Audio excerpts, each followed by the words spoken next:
Hello students, कैसे हैं आप सब लोग। मैं Tanveer sir, Adarsh mission high school से। Welcome to my channel study with Tanveer sir. तो स्टूडेंट्स, यहाँ पे हम क्लास 10 साइंस का चैप्टर 15 हमारा पर्यावरण का पार्ट 2 यहाँ पे स्टूडेंट्स हम यहाँ पे डिस्कस करने वाले हैं। तो हमने देखा था यहाँ पे कि जैव निम्नकरणीय पदार्थ किसे कहते हैं। तो ऐसे पदार्थ जो जैविक प्रक्रिया से अपघटित नहीं होते हो, किससे जैविक प्रक्रिया से अपघटित नहीं होते हो, तो ऐसे पदार्थ जो होते हैं वो जैव निम्नकरणीय पदार्थ कहलाते हैं। जैसे प्लास्टिक, पॉलीथीन वगैरह कह सकते हैं। और लंबे समय तक पर्यावरण के साथ वो रहकर क्या करते हैं, भूमि एवं जल को क्या करते हैं, नुकसान पहुंचाते हैं। तो वो यहाँ पे दिया गया। आगे दिया है, किसी भी नगर एवं कस्बे में जाने पर चारों ओर कचरे के ढेर दिखाई देते हैं। किसी पर्यटन स्थल पर जाइए, हमें विश्वास है कि वहां पर बड़ी मात्रा में खाद्य पदार्थों यानी खाने वाले खाने पीने वाली खाली थैलियां इधर उधर आपको फैली हुई दिख जाएगी। पिछली कक्षा में हमने यह स्वयं द्वारा उत्पादित इस कचरे में निपटान के लिए मतलब उनके निवारण के लिए चर्चा की थी। आइए इस समस्या पर गंभीरता से क्या करते हैं, ध्यान देते हैं। तो क्रियाकलाप 15.7 दिया है कि पता लगाइए कि घर में उत्पादित कचरा का क्या होता है। क्या किसी स्थान में इसे एकत्र करने का कोई प्रबंध वगैरह है क्या? यानी आपके घर में जो कचरा गाड़ी जो आती है घर के बाहर, तो आपको पता लगे कचरा गाड़ी वो जाती क्या है, और ड्राइवर वाले से पूछना है आपको, आप सभी स्टूडेंट्स को पता लगाइए कि स्थानीय निकाय यहाँ पे जहाँ पे निकाय निकाला जाता है, जैसे ग्राम पंचायत, नगर पालिका, आवास कल्याण समिति के द्वारा निपटान किस प्रकार किया जाता है। क्या वहाँ जैव अपघटन एवं अजैव अपघटन कचरे को अलग करने की व्यवस्था है। तो ये सब पता लगाना है। आगे दिया, गणना कीजिए कि एक दिन में घर से निकलने का कचरा जो कितना कचरा उत्पादित होता है, मतलब यहाँ निकलता है, और इनमें से कितना कचरा जैव निम्नकरणीय है और कितना कचरा अजैव निम्नकरणीय है। उसके बाद गणना करना है कि कक्षा में प्रतिदिन कितना कचरा यहाँ पे निकलता है, उत्पादित होता है, वही मतलब निकलता है। तो इसमें से कितना कचरा जैव निम्नकरणीय है और जो प्लास्टिक जो है वो अजैव निम्नकरणीय है। तो यहाँ पे बताया गया कि इस कचरे का जो निपटान जो है वो उसका उपाय, आप किस तरह, अगर मान लीजिए कचरा निकलता है आपको फेंकने ना मिले, तो उसका निपटान किस तरह उसका आप निकाय करोगे, वो यहाँ पे पता लगाना। तो इसलिए आप यहाँ पे कर सकते हो। और उसका क्रियाकलाप 15.8 हमें दिया हुआ है, पता लगाइए कि आपके क्षेत्र में मल व्यापन की क्या व्यवस्था है, यानी जो कूड़ा कचरा जो हमारे निकलता है मल मूत्र वगैरह, उसकी क्या व्यवस्था है। क्या वहाँ इस बात का प्रबंध है कि स्थानीय जलाशय एवं जल के अन्य स्रोत उपचरित जो वहित जो मल से प्रभावित ना हो। अपने क्षेत्र में पता लगाया कि स्थानीय उद्योग अपने अपशिष्ट यानी कूड़े कचरे एवं तरल के निपटान पर क्या प्रबंध यानी क्या करते हैं, वो लोग क्या सुविधा करते हैं। तो क्या वहाँ इस प्रकार का प्रबंध है जिससे सुनिश्चित हो सके कि इन पदार्थों को भूमि एवं जल प्रदूषित नहीं होता। तो आप सभी स्टूडेंट्स को पता लगाना कि जल से जो निकलने वाला कचरा कूड़ा वगैरह जो है वो जल एवं भूमि का प्रदूषित करता है कि नहीं करता। अगर करता है तो उससे कौन कौन सी हानियां हो सकती है मनुष्य को, इसके बारे में आपका क्या करना है, थिंक करना है, सोचना है। तो आगे देखते हैं, हमारी जीवन शैली में सुधार करने के साथ उत्पादित कचरे की मात्रा भी बहुत अधिक जो है वो बढ़ती जा रही है। जैसे जैसे हमारे जीवन शैली में सुधार आते जा रहा है, उतना ही जो उत्पादित कचरे की मात्रा जो है वो दिन ब दिन क्या होती जा रही है, बढ़ती जा रही है। हमारी अभिवृत्ति में परिवर्तन भी एक महत्वपूर्ण भूमिका निर्वाह करती है। मतलब हमारे जीवन जीने की शैली जो है, अगर उसमें परिवर्तन आता है तो हमारी जो भूमिका उसमें निर्वाह क्या होता है, महत्वपूर्ण होता है। प्रयोज्य यानी निवर्तनीय वस्तु का प्रयोग करने लगते हैं। मतलब क्या, हमें ऐसी चीज का उपयोग करना चाहिए जो एक बार यूज करने के बाद दोबारा उसका उपयोग किया जा सके। पैकेजिंग के तरीके में बदलाव में अजैव निम्नकरणीय वस्तु के कचरे में पर्याप्त में क्या होती है, वृद्धि होती है। अगर आप अजैव निम्नकरणीय पदार्थों का उपयोग करते हैं तो उससे क्या होती है, वस्तु के कचरे में क्या होती है, पर्याप्त मात्रा में वृद्धि होती है। आप विचार करिए कि इन सबसे पर्यावरण पर क्या प्रभाव पड़ता होगा, इसका आप सभी स्टूडेंट्स को क्या करना है, विचार करना है। एक बहुत ही इंपॉर्टेंट नोटिस आप सभी स्टूडेंट्स को क्या करना है, ध्यान देना है। तो जैसा कि आपने देखा होगा कि रेलगाड़ी में प्रयोजनीय निर्वर्तनीय का कप क्या होता है वो, तो यदि आपके माता पिता से पूछेंगे कि संभवतः उन्हें याद होगा कि रेलगाड़ी में चाय कॉफी यहाँ पे जो कांच के गिलास में दी जाती है, जो चाय वाले को गिलास वापस कर दिए जाते हैं। उसके बाद दिया है डिस्पोजेबल कप एवं गिलास के उपयोग को इस आधार पर बढ़ावा मिला कि वे स्वच्छ एवं स्वस्थकार हैं। उस समय किसी ने भी कल्पना नहीं की थी कि प्रतिदिन लाखों की संख्या में उपयोग किए जाने वाले इन कपों का अपाघात यानी इम्पैक्ट होगा। जैसे कि आप सभी स्टूडेंट देखा कि पहले जो है वो प्लास्टिक के कप चलते थे चाय में, लेकिन अभी क्या है, वही कागज के कप जो है आपने देखा, क्योंकि वो क्या होते हैं, कुछ समय के अंतराल में वातावरण में क्या होते हैं, अपघटित हो जाते हैं। तो इससे क्या होता है, वातावरण को और जल को प्रभाव पड़ता नहीं है। तो वही यहाँ पे दिया, लेकिन पहले चलते थे प्लास्टिक के कप चलते थे, उससे वातावरण कितना समाघात यहाँ पे हुआ। तो ये हमें सोचने वाली बात है। कुछ समय के पूर्व कुल्हाड़ मिट्टी के पात्र विकल्प के रूप में लाए गए, परंतु इस विचार नहीं किया गया।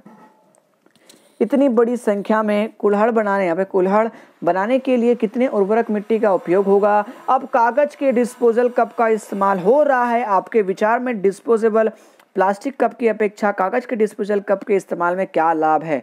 तो आपको बताना, जो प्लास्टिक वाला जो डिस्पोजेबल था और दूसरे यहाँ कह सकते हैं यहाँ पे कागज वाला जो था, उसमें दोनों में क्या प्रॉफिट है, ये आप सभी स्टूडेंट क्या करना है, बताना है। उसके बाद क्रियाकलाप 15.10 हमें यहाँ पे दिया, इंटरनेट एवं पुस्तकालय की सहायता से आपको क्या करना है, पता लगाना है कि इलेक्ट्रॉनिक जो वस्तु होती है उसके निपटान के लिए किन खतरनाक वस्तुओं से आपको सुरक्षा पूर्वक छुटकारा पाना है। यह पदार्थ पर्यावरण को किस प्रकार से प्रभावित करते हैं, यह आपको ध्यान देना है। पता लगाइए कि प्लास्टिक का पुनः चक्रण किस प्रकार होता है, क्या प्लास्टिक के पुनः चक्रण का पर्यावरण पर कोई समागत यानी कोई प्रभाव पड़ता है, नुकसान होता है कि नहीं, वो क्या करना आप सभी स्टूडेंट्स को पता लगाना है। अब स्टूडेंट्स यहाँ पे हमें पहला प्रश्न यहाँ पे हमें दिया है कि ओजोन जो है वो क्या है तथा इसकी ये जो है परितंत्र को किस प्रकार से प्रभावित करता है, वो हमें यहाँ पे दिया गया है। तो सबसे पहले ओजोन के आपको ये बताना, तो आप सबसे पहले क्या लिखोगे, ओजोन जो है वो ऑक्सीजन का ही एक क्या है, अपर रूप है। इसका एक अणु जो होता है, यानी ओजोन का एक अणु जो होता है वो ऑक्सीजन के 3 अणु के क्या होता है, 3 परमाणु के बराबर होता है, जिसका अणु सूत्र अथवा तो रासायनिक सूत्र O3 होता है। वायुमंडल में इसका आवरण स्ट्रेटोस्फीयर जो होता है वो पृथ्वी से लगभग 16 किलोमीटर की ऊंचाई पर होता है। जो पृथ्वी से यानी जो सूर्य से आने वाली जो पराबैंगनी किरणें जो होती है पृथ्वी पर आने से उसे रोकता है। कौन रोकता है, स्ट्रेटोस्फीयर। लेकिन जितना ये वातावरण दूषित होगा उतना ही स्ट्रेटोस्फीयर का लायर जो वो क्या होगा, वहाँ पे होश में होल होता जा रहा है। अब जो डायरेक्ट पराबैंगनी किरणें पृथ्वी पर पड़ेगी तो उससे कौन कौन से प्रभाव यानी परितंत्र यानी जो सृष्टि पर पड़ेंगे, तो वो यहाँ पे हमें दिए गए। तो आप लिखोगे निम्नलिखित क्या करेंगे, यहाँ पे ओजोन परितंत्र को निम्नलिखित आधारों पर क्या करेंगे, प्रभावित करती हैं। इसमें नंबर 1 आप लिखेंगे कि तापमान में परिवर्तन के कारण किसी वस्तु पर वर्षा, मतलब किसी यहाँ पे धरती पर क्या हो सकती है, किसी जगह पर वर्षा जो होगी वो कम हो सकती है। दूसरा हमें दिया यहाँ पे जलीय जीवों पर यहाँ पे अत्यधिक प्रभाव यहाँ पे पड़ सकता है। उसके बाद आगे दिए मानव में प्रतिरोधक क्षमता में कमी आ सकती है एवं त्वचा का कैंसर जो है वो पड़ सकता है, नंबर 2।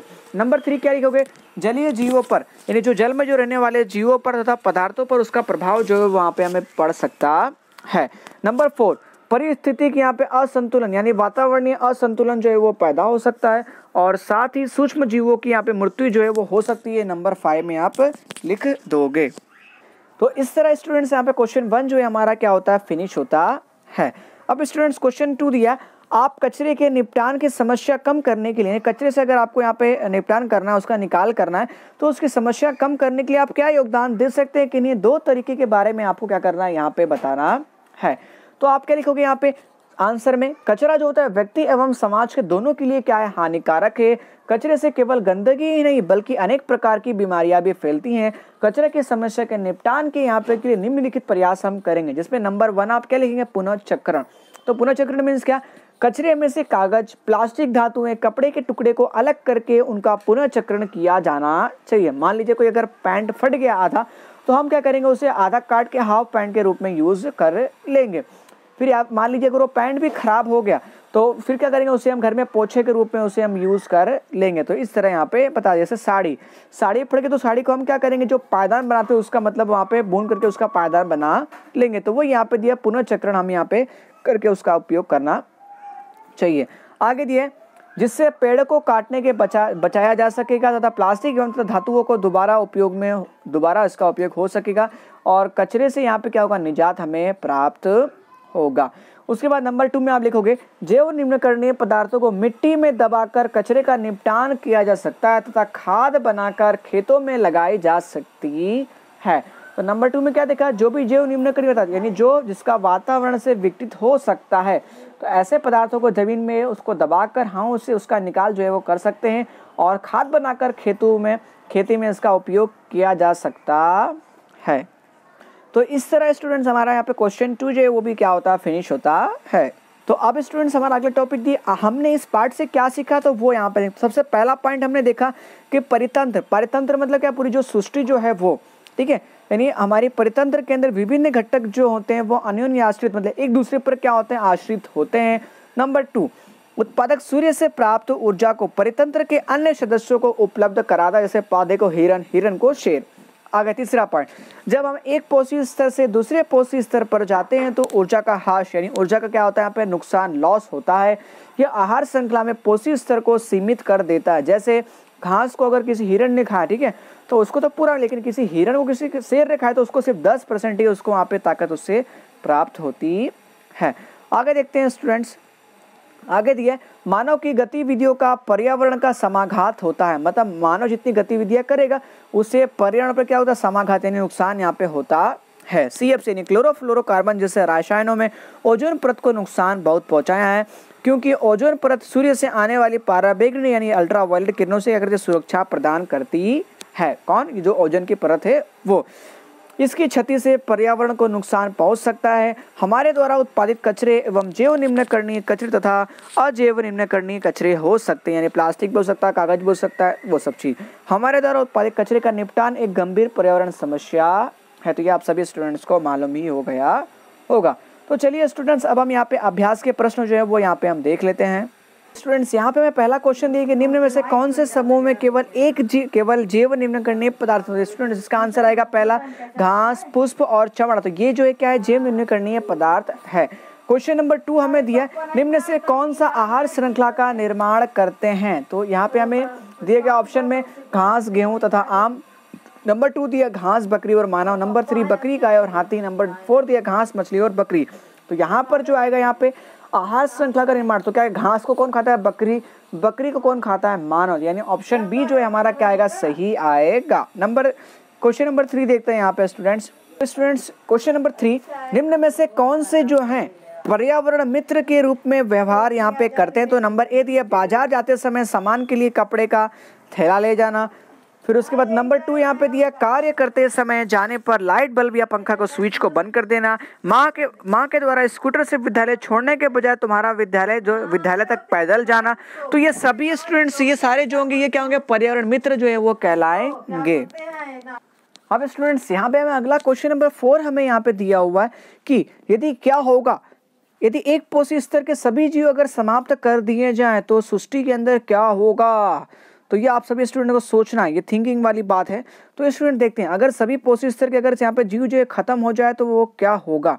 तो देखते हैं यहाँ पे, तो क्या होगा, यदि एक पोषी स्तर के सभी यहाँ पे जो स्तर जो हैं वो जीवों को नष्ट कर दे तो प्रकृति का संतुलन क्या होगा, प्रभावित होगा। उसका रीजन क्या है, क्योंकि प्रकृति में सभी खाद्य श्रृंखला जो है वो एक दूसरे से क्या हुई है, जुड़ी हुई हैं।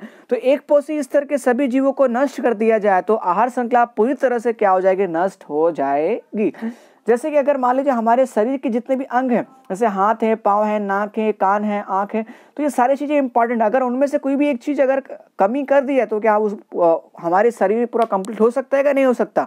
मान लीजिए हमारी आँख खराब होगी तो हम देख पाएंगे क्या, नहीं देख पाएंगे। नहीं, पूरी दुनिया हमारे लिए कैसी हो जाएगी, अंधेरा पंच छा जाएगा। तो वो यहाँ पे सेम दी। उसी तरह एक पोषी स्तर अगर जीवों को मार डाला जाए तो क्या होगा, आहार श्रृंखला जो है वो पूरी तरह से नष्ट हो जाएगी। अब स्टूडेंट्स यहाँ पे एग्जांपल ले लेते हैं। जैसे घास को खाता है हिरन, अब हिरन को कौन खाता है, शेर खाता है। तो इस आहार श्रृंखला में से शेरों को मार दिया जाए तो घास चरने वाले हिरण की संख्या जो होगी वो अत्यधिक जो होगी बढ़ जाएगी, जिससे हिरण की बढ़ती हुई संख्या घास एवं वनस्पति को नष्ट कर देगी, जिससे भूमि में रेगिस्तान क्या हो जाएगा, बढ़ जाएगा। तो इससे वातावरण को क्या होगी, यहाँ पे हानियां होगी। क्वेश्चन नंबर 5 यहाँ पे हमें दिया हुआ है कि क्या किसी पोषी स्तर के सभी सदस्यों को हटाने पर भिन्न पोषी स्तरों के लिए अलग अलग क्या होगा, स्तरों के लिए क्या होगा। तो क्या किसी पोषी स्तर के जीवों को परितंत्र को प्रभावित किए बिना हटाया जा सकता है। तो यहाँ पे आगे दिया कि किसी पोषी स्तर को हटाए बिना कि क्या कर सकते हैं, मतलब किसी तरह का प्रभावित यहाँ पे होगा कि नहीं होगा, मतलब परितंत्र में अगर किसी पोषी स्तर को हटाते हैं तो यहाँ पे दिया। तो आप क्या कर सकते हो, यहाँ पे तो निम्नलिखित आप लिख दोगे, किसी पोषी स्तर के सभी सदस्यों को हटाने के लिए प्रभाव भिन्न भिन्न पोषी स्तर पर अलग अलग होता है। अगर मान लीजिए पोषी स्तर में से सभी सदस्यों को हटाने का प्रभाव जो है वो पोषी स्तर पर, यहाँ पे निम्नलिखित प्रभाव आपको यहाँ पे देखने को मिलेंगे। तो वो यहाँ पे हम देख लेते हैं। तो पहला प्रभाव क्या पड़ेगा आपको, उत्पादकों को हटाने का प्रभाव। तो यहाँ पे क्या होगा, तो लिख सकते हैं यदि उत्पादकों को पूर्ण रूप से नष्ट कर दिया जाए तो सारा परितंत्र नष्ट हो जाएगा तथा किसी भी प्रकार के जीव नहीं रहेंगे। नंबर 2, शाकाहारियों को हटाने का प्रभाव। शाकाहारी को हटाने से उत्पादकों की संख्या में असह्य यानी अनगिनत वृद्धि हो जाएगी और मांसाहारी प्राणी जो है वो भूखे मर जाएंगे। नंबर 3, मांसाहारी को हटाने का प्रभाव। अगर मान लीजिए मांसाहारी को पूरा हटा दें तो उससे क्या प्रभाव पड़ेगा? मांसाहारी को हटाने से शाकाहारी की संख्या में वृद्धि जो है बहुत अधिक आ जाएगी, जिससे अनेक प्रकार के आहार के कारण सभी वनस्पतियां क्या हो जाएगी? समाप्त हो जाएगी। नंबर 4, अपघटकों को हटाने का प्रभाव। तो अपघटकों को हटाने से जो हमारे मृत जीव जंतु को क्या होते हैं? ढेर लग जाएंगे, जिससे सड़े सजीवों से तरह तरह के जीवाणु एवं विषाणु जो हैं वो उत्पन्न होंगे और अनेक प्रकार की बीमारी जिससे पैदा होंगे तथा मिट्टी में पोषक तत्वों की कमी हो जाएगी। तो स्टूडेंट, इससे हमें ये मालूम पड़ता है कि अगर मान लीजिए अगर उत्पादक को भी अगर हम हटाते हैं या परितंत्र से, तो वो क्या करेगा? बहुत तरह का विभिन्न तरह का प्रभाव डालेगा। ठीक है। नंबर 2, अगर शाकाहारी को अगर हम हटा दें, तो शाकाहारी को अगर हटा देते हैं यहाँ पे, तो फिर उसको मांसाहारी क्या किस पर जीवित रहेंगे? तो ये चीज है।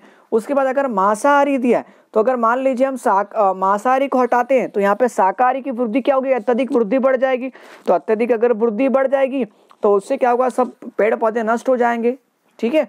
तो ये चीज उससे मतलब प्रॉब्लम हो सकता है। तो इस कारण सारे जो लोग हैं परितंत्र के अंदर, ये सारी चीजें जो कारक जो हैं वो क्या उसके लिए महत्वपूर्ण हैं। इसलिए इसीलिए कहते हैं ना, एक चेन है। जिस तरह गाड़ी की चेन, अगर एक चेन निकल जाए अंदर के बीच की तो चेन टूट जाती है, तो गाड़ी चलती है क्या? नहीं चलती। उसी तरह ये भी है। तो इसी तरह स्टूडेंट्स, आई होप आप सभी स्टूडेंट्स को ये पार्ट समझ में आ गया होगा और बाकी के जो क्वेश्चन हमारे पास बचे हैं 4 क्वेश्चन, वो आप सभी स्टूडेंट्स को फाइंड आउट करके लिख देने हैं। तो मिलते हैं स्टूडेंट्स अगले वीडियो में। दीजिए तनवीर सर को इजाजत। और यदि अभी तक आपने हमारे चैनल को लाइक, सब्सक्राइब एंड शेयर नहीं किया है तो जरूर करें। ठीक है स्टूडेंट्स, तो मिलते हैं अगले वीडियो में। तब तक के लिए जय हिंद।